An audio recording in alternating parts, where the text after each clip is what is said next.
Good morning, my friends. It is Tuesday today.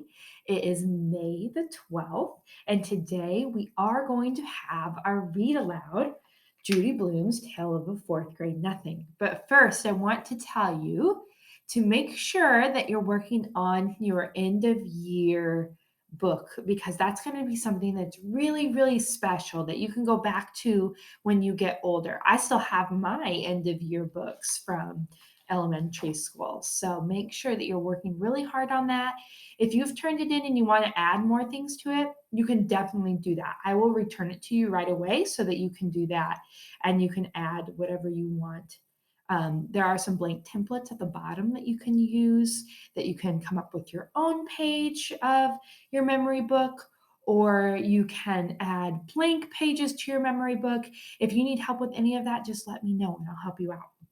So here we go. We're going to start reading Tales of a Fourth Grade Nothing by Judy Blume. We are on page 83, chapter 8, The TV Star. Okay, let's get to reading. Aunt Linda is my mother's sister. She lives in Boston. Last week she had a baby girl. So now I have a new cousin. My mother decided to fly to Boston to see Aunt Linda and the new baby. I'll only be gone for the weekend, my mother told me. I was sitting on her bed watching her pack. I know, I said. Daddy will take care of you and Fudge. I know, I said. Are you sure you'll be all right? She asked me. Sure, why not? Will Daddy help with Fudge? Sure, sure, Mom, don't worry. Or sorry, will you help Daddy with Fudge? Sure, Mom, don't worry. I'm not worrying. It's just that Daddy is so, well, he doesn't know much about taking care of children.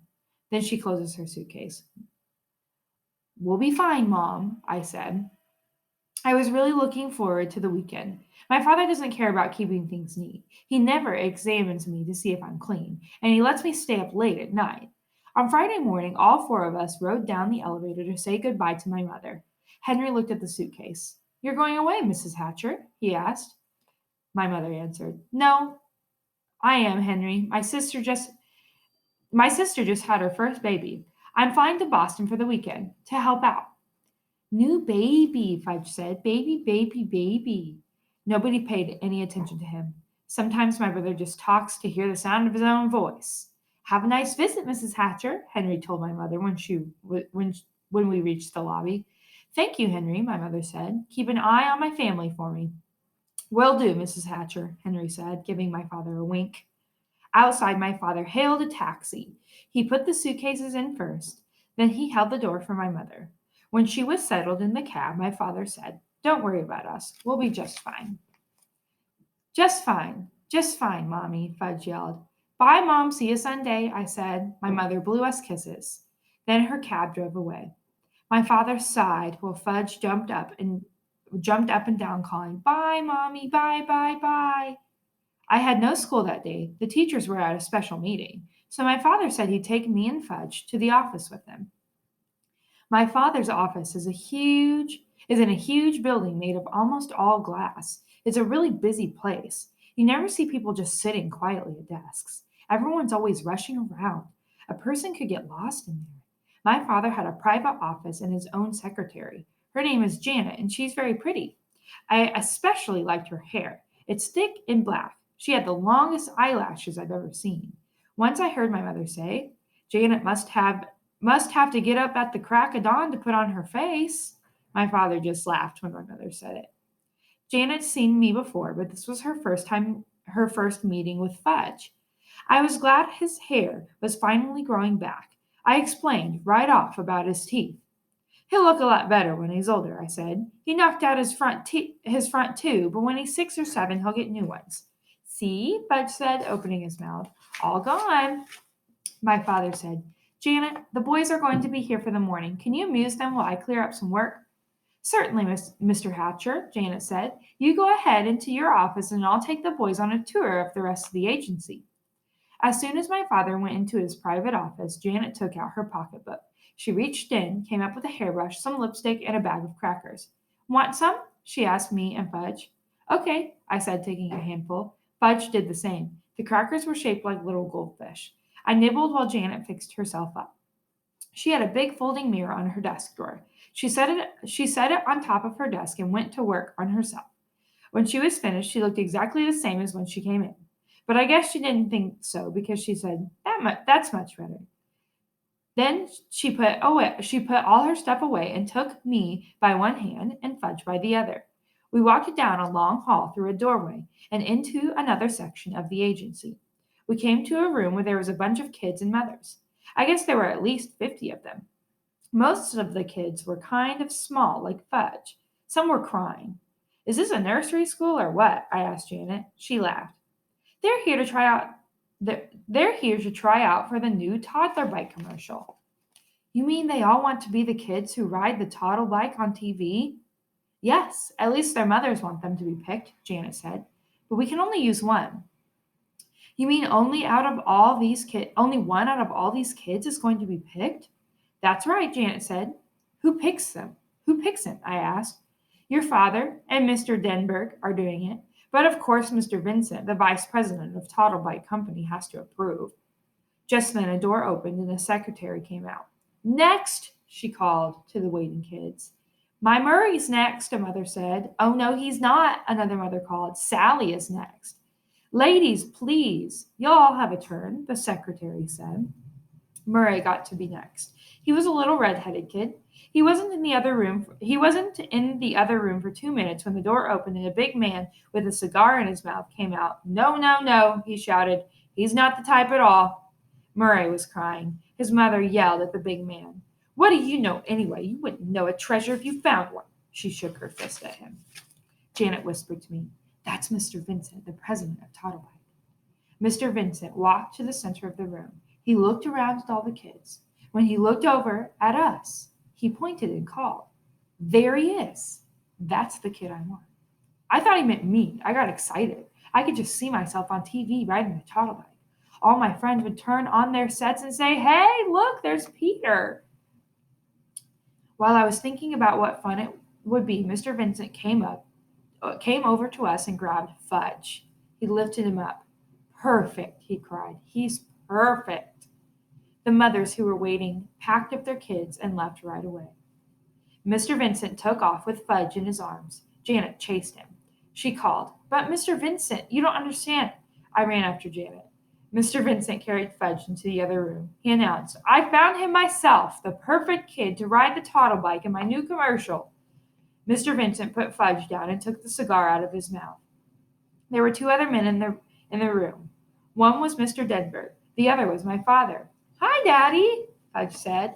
George, my father told Vincent, this is my son. He's no actor or model. He can't make your toddle bike commercial. He doesn't have to be an actor or model. He's perfect the way he is, Mr. Vincent insisted. Now look, George, we want to make the best possible commercial for your company, but Fudge can't be the boy to ride the toddle bike. Now you listen, Hatcher, Mr. Vincent raised his voice. I wonder why he called my father Hatcher, just like Mr. Yarby did. Mr. Vincent pointed to Fudge. Either that kid rides my toddle bike, or I take my account to another advertising agency. It's that simple. My father looked at Mr. Denberg. It's your decision, Warren. Mr. Denberg told my father. I don't want to be the one to tell you what to do. My father picked up Fudge and held him on his lap. Would you like to ride the toddle bike, Fudge? It's just like the one you have at home. Why are you asking him? I said. What does he know about making commercials? My father acted like he'd forgotten I was even around. I'm thinking, Peter, he said. Please be quiet. Well, Mr. Hatcher, Mr. Vincent said, what'll it be? This kid of yours, or do I move to another agency? I remember how my father lost the Juicy O account because of Fudge. Now maybe he'd lose this one too, and I don't think he can afford that. Finally, my father said, All right, George, you can use him. On one condition, though. What's that, Hatcher? Mr. Vincent asked. The commercial has to be made this afternoon. After today, my son Fudge won't be available. That's fine with me, Hatcher, Mr. Vincent said. Is he going to get paid? I asked my father. I'll worry about that, Peter. I'll worry about that, Peter, my father said. That probably means yes. He'd be paid and have lots of money in the bank. I'd have nothing, and someday I'd have to borrow from him. No, wait a minute. Never. I'll never borrow money from Fudge. I'll starve first. Can I at least watch when you make the commercial? I asked. Certainly, my father said. You can watch the whole thing. I turned to Mr. Denberg. Will Fudge be famous? I asked. No, not famous, but a lot of people will think he looks familiar, Mr. Denberg said. I turned to Mr. Vincent. Do you know he has no front top teeth?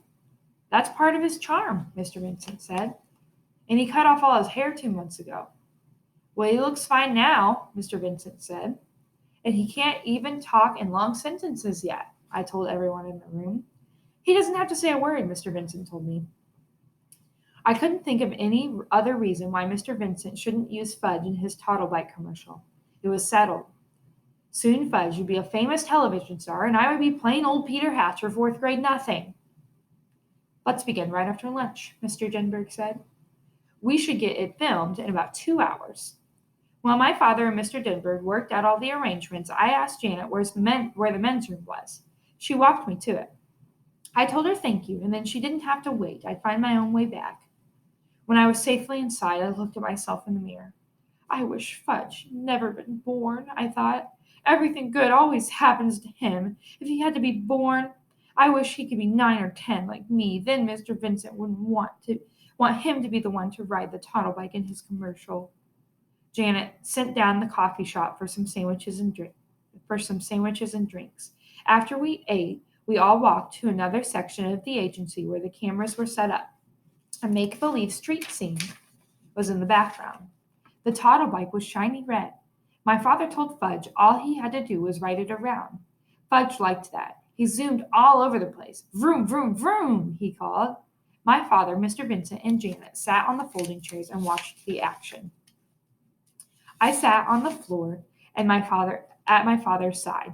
Mr. Denberg was the director. He said, Okay, Fudge, we're ready to begin now. You ride the Toddlebike where I tell you, and I'll take a picture of you doing it, all right? No, Fudge said. What does he mean, Hatcher? Mr. Vincent asked. Why did he say no? My father groaned. Look, George, using Fudge was your idea, not mine. Mr. Denberg tried again. Okay, Fudge, this is it, the cameraman said. Start riding this way. Ready, set, go. Fudge sat there on the Toddlebike, but he wouldn't pedal. Come on, kid, let's go, the cameraman called. No, don't want to, Fudge answered. What's with this kid, Mr. Hatcher? The cameraman asked. Fudge, my father said, do what the nice man tells you. No, don't have to, Janet whispered to my father. How about some cookies, Mr. Hatcher? Good idea, Janet, my father told her. I have some Oreos right here, she said, patting at her pocketbook. Shall I give them to him? One at a time, my father said. Janet walked across the room to Fudge. He was still sitting on the Toddlebike. If you do what this nice man says, you can have a cookie, Janet told him. Show me, Fudge said. Janet held up a box of Oreos. She was really well prepared, I thought. She must eat all day long, with the cracker shaped like goldfish and a whole box of Oreos, too. I wondered what else she had in that pocketbook. Give me, Fudge said. Janet held up one cookie. Fudge reached for it, but Janet didn't let him get it. If you do what the nice man says, you can have an Oreo, maybe even 2 or 3 Oreos. First cookie, Fudge said. First do what the nice man says, Janet told him. No, first cookie. Give him one, Janet, Mr. Denberg called. We haven't got all day to fool around. Janet gave Fudge one Oreo. He ate it up. We're going to stop right there on page 94 today, and we will read the rest of chapter 8 and part of chapter 9 for tomorrow. So this is Tales of Fourth Grade Nothing, Judy Blume. We are stopping on page 94. You guys have a wonderful, wonderful Tuesday.